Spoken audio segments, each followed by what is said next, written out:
Hi there, this is Tata, and welcome to the Wrestling Time Post Show. It is Friday, December 22nd, 2023, and tonight I'll be talking about Friday Night SmackDown.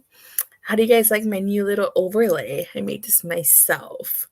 So, let's get things off talking about this AJ Styles promo. So, tonight's SmackDown is the final SmackDown of 2023, and this SmackDown was taped last week as reported by Fightful. They did a double taping last week and to give talent time off. So there were spoilers floating around, but let's kick things off talking about AJ Styles. So AJ Styles made his grand return last week and he attacked LA Knight. Yeah. And so this week he had an answer for us. But before I get into that, he came back with this attire. It kind of reminded me of his lone wolf gimmick in TNA back when he had that gimmick. So I got that vibe. What about you guys? Did you guys get the whole lone wolf TNA AJ Styles gimmick? The only thing missing here is a change of theme. Like, we need to change his theme song to kind of match this theme in this gimmick here.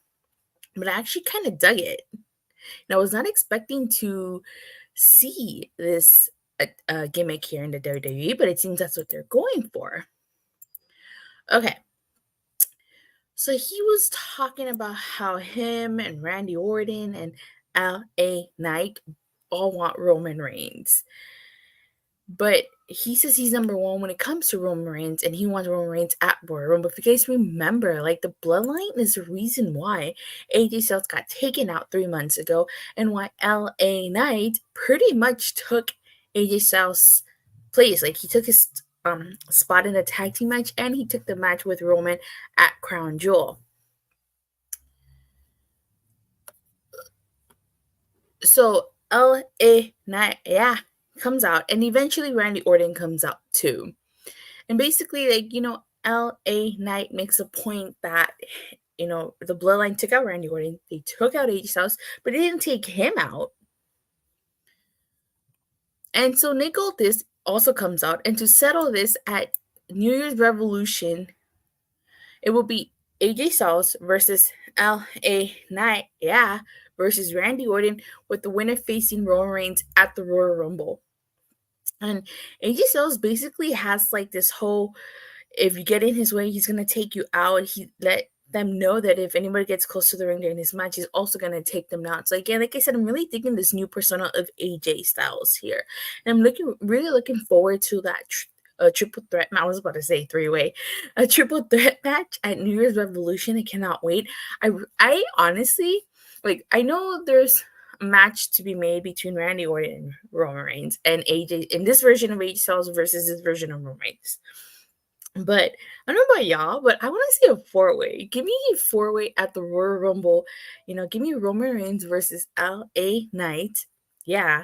Versus AJ Styles versus Randy Orton. Give me that. Give me the four-way. Okay, you can have those individual matches. Actually, we don't have that much time in between, but still, you can have those individual matches, like, at some point maybe on a random episode of SmackDown, but like, I want a four-way. So what did you guys think of this opening segment in AJ Styles promo here? We get a Holiday Havoc match. It's Bianca, Belair, Shotzi, Zelina, Vega, and Michin, Mia Yim versus Damage Control. I thought this was a fun match, but in terms of the holiday gimmick, I much prefer the Miracle on 34th Street street fight that they did on Raw over this. This felt kind of like a regular, maybe no DQ match or an extreme match, because they did use weapons, but the whole point gimmick thing, they had cookies, they had a pie. There was this one spot where Zelina got pie thrown at her by Asuka, but aside from that, I really didn't enjoy this gimmick holiday match. I prefer the Raw one over this one. The match itself wasn't bad. It's just I wasn't digging the whole holiday gimmick thing for this one. But with this, one interesting thing here is that Isla Dawn and Alba Fire return during this match, and they go after Kari and Asuka.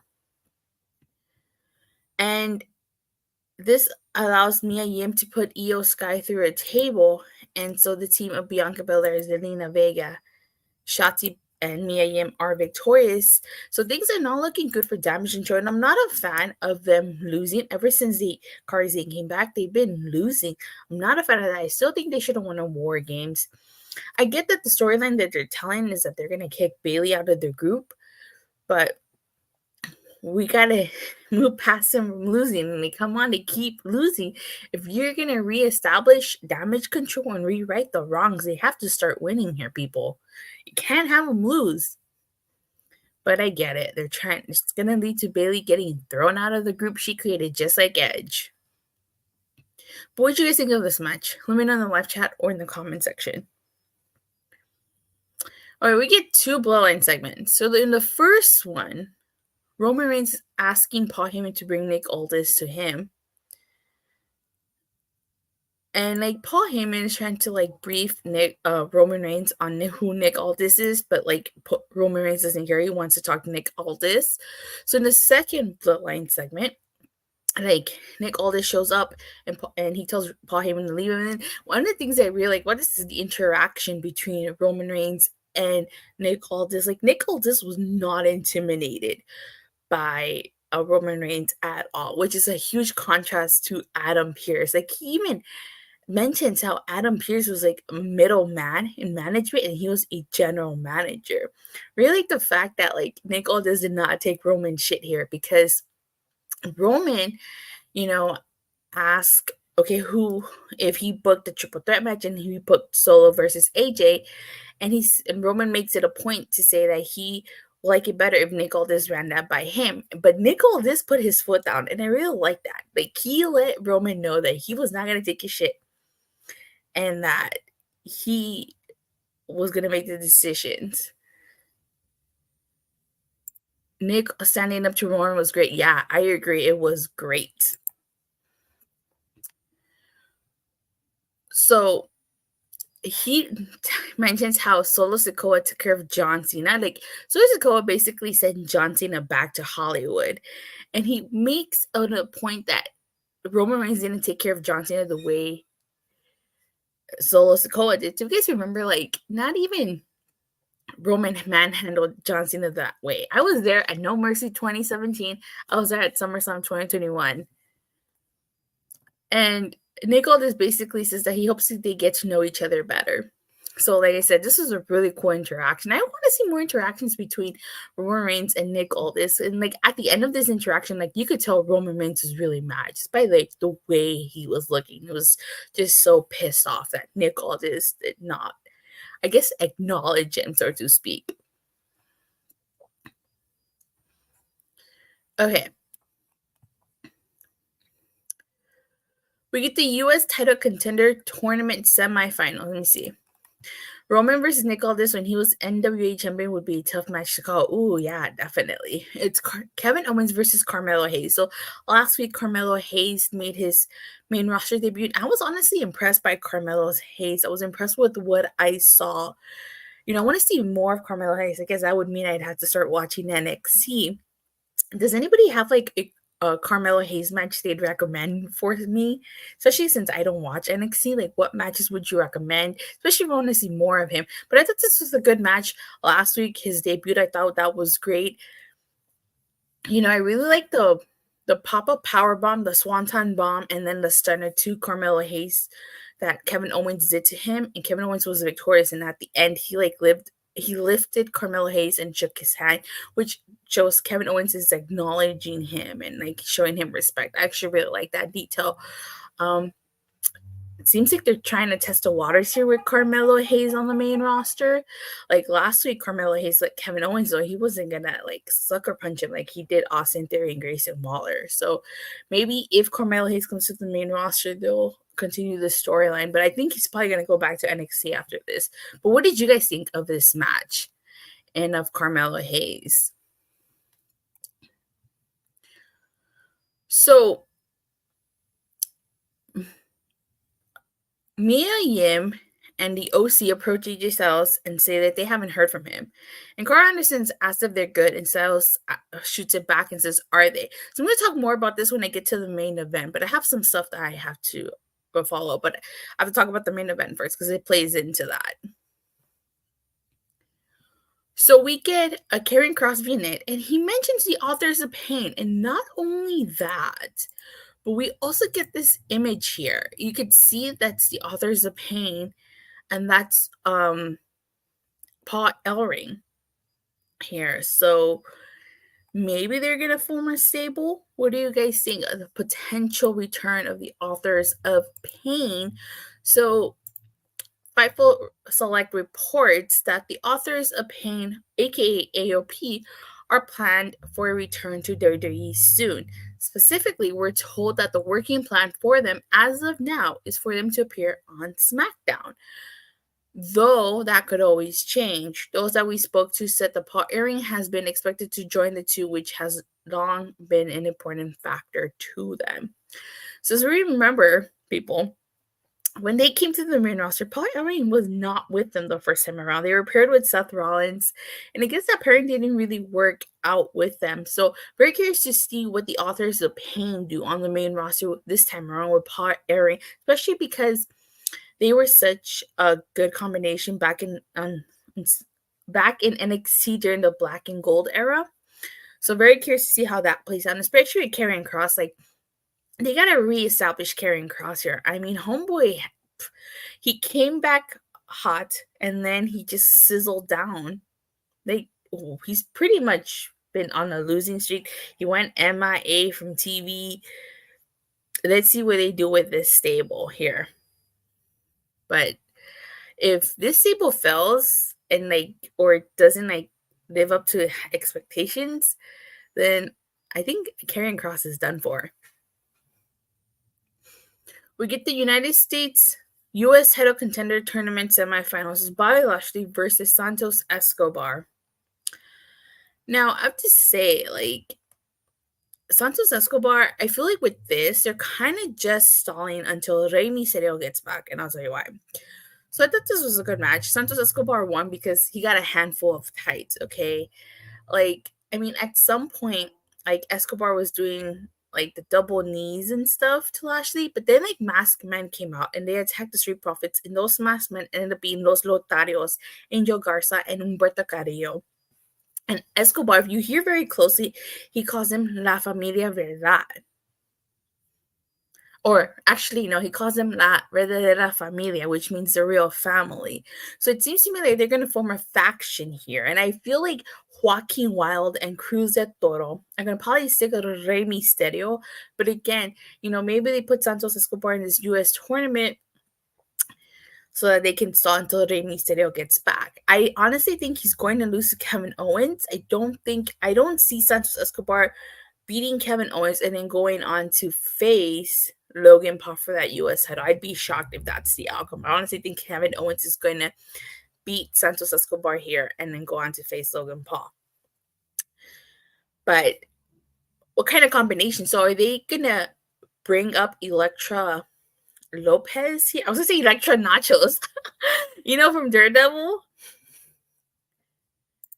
Okay, Joaquin Phoenix is their manager. That's funny. I don't see Kross being anybody but jobbers, even with the new faction. That's true. I was about to say, you guys ever seen Daredevil stuff? You guys, Elektra Nachos? I was just about to say that. Thank God I did not say that. Elektra Lopez here. Maybe it'll be Santos Escobar, Los Lotharios, and Elektra Lopez versus Zelina Vega, Rey Mysterio, Joaquin Wild, and Cruz de Toro.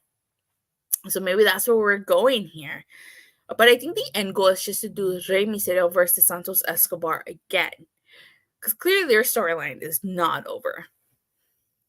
But, hopefully this faction wins and does something on the main roster. Because I remember when Legado del Fantasma came over to SmackDown, they were losing consistently. That I thought for a second that the L and Legado stood for something else. Because they were on a losing streak. So I'm hoping this faction, whatever he decides to call them, would be Legado de Fantasma or something else, that they actually do something on the main roster. So we go backstage and Butch gets attacks Pretty Deadly because, they're basically mocking him. Because earlier, oh crap, I skipped the match. We had the NXT North American title match. It's Dragon Lee versus Butch. This was a really great match, by the way. The crowd started chanting, "This is awesome." I really like that sit down power bomb that Dragon Lee did to Butch, but that destroyer at the end really did it, and Dragon Lee won this match, and he extended his hand to Butch, which is why during this segment, Butch was really upset because Pretty Deadly was making fun of him, and Nick Aldis basically tells him to find himself a partner and they'll take on Pretty Deadly at New Year's Revolution. So where do I think they're gonna go with this? Okay, so with William Regal's clause coming to an end, if you guys remember when he left AEW, Tony Khan put a clause in his contract he couldn't appear on the TV for almost a year. So it's been almost a year. So what if, with Challen being back on NXT, what if Tyler Bate comes to the main roster? I mean, Tyler Bate has been stuck in NXT for God knows how long. He's been there for years.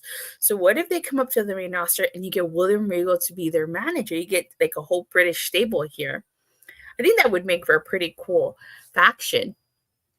But I really hope that this leads to Butch being Pete Dunne again, because I know on commentary during his match, they mentioned that he was going through an identity crisis. So maybe we see him go back to Pete Dunne, and the Bruiserweight Pete Dunne that we all know him as, not this Butch. But I wouldn't mind Tyler Bate and Pete Dunne to be a tag team to take on Pretty Deadly. All right. So in the main event, we get AJ Styles versus Solo Sikoa. Now, this match does not go anywhere because Roman Reigns comes out and attacks AJ Styles. Like, he was so mad at Nick Aldis, he took his anger out on AJ Styles. Like AJ hit Roman with the Pele kick. Of course, Solo Sikoa saved Roman Reigns. And you know where this is going. Randy Orton and came out. Jimmy Uso came out. LA Knight, also came out, and they tried to beat up the Bloodline. And the funny part was at the end, AJ Styles attacked Randy Orton and LA Knight, and like Roman is holding back Jimmy and Solo because like they're trying to get involved, and he's just like holding them back and basically saying, let them fight. And so SmackDown ends with Randy Orton, AJ Styles, and LA Knight, all fighting each other. So I think that was a pretty unique way of ending SmackDown, of ending 2023, basically. Because after this, we're not getting a SmackDown next week. And what I mentioned earlier, so you guys remember how I talked about how Carl Anderson's asked if they're good and AJ asked, are they? Now, the club, the OC, didn't really do much. When AJ Styles got taken up by the Bloodline, they didn't go after the Bloodline. They didn't try to avenge AJ Styles. I mean, Mia Yim slapped Jimmy Uso, and the slap heard around the world. Okay, props to her. But what did Carl Anderson do? What did Luke Gallows do? They didn't do anything. So it wouldn't surprise. And during this beatdown, they didn't come help AJ Styles. Randy Orton, LA Knight did. So where was the OC? Where were they? They were nowhere to be found. So it wouldn't surprise me if AJ Styles ends up ditching them. Because, seriously, what did they do? They didn't do anything. What would happen to Luke Gallows and Carl Anderson? Probably fade into obscurity. I don't, not to say bad anything about them, but, I'm not the biggest fan of the Good Brothers. And I feel like them with AJ makes a lot of sense, but them on themselves, I don't know if they'll be able to last in WWE by themselves. But we'll see where this goes. I honestly think he's going to split from them because they didn't do anything. Seriously, like, they didn't go out there and help them. They didn't fight the Bloodline. So, but with that being said, that concludes this review. Honestly, I didn't think SmackDown was too bad. It had a lot of great wrestling. And for being a holiday special, wasn't too bad. I think the Raw was a little bit better, though. But I'd have to give this. You know what? I'm gonna go ahead and be generous, and I'm gonna give this a 7 out of 10. It wasn't too bad. Like I said, I wasn't a huge fan of the Holiday Havoc match. Not that it was a terrible match, so to speak. It's just that the holiday theme really didn't appeal to me. Like I said, I prefer the Monday night. You're not wrong about the Good Brothers, although they're kind of bland. Yeah, I remember. I think it was the Gorillas of Destiny when they were over on Impact. When the Good Brothers were over on Impact, they said that the only reason the Good Brothers had been everywhere was because they had been fired. I was like, dang, they went there. So I'd give it a 7 out of 10. It had good wrestling, not bad for a holiday special for being the final SmackDown of the year. But what did you guys think of tonight's episode? Let me know in the comment section or in the live chat. And so with that being said, you guys, thank you guys all so much for watching and for the continued support. I have officially 909 subscribers. I'm on the road to 1,000. Thank you guys all so much for the help and the support. As for next week, it seems like Raw and SmackDown are best of episodes. So I will only be reviewing Dynamite and World's End. So with that being said, thank you guys all so much for watching and for the continued support. Please don't forget to like and subscribe. Make sure you hit that bell so you get notified whenever I go live or release a video. And I'll see you guys next week after AEW Dynamite. Bye.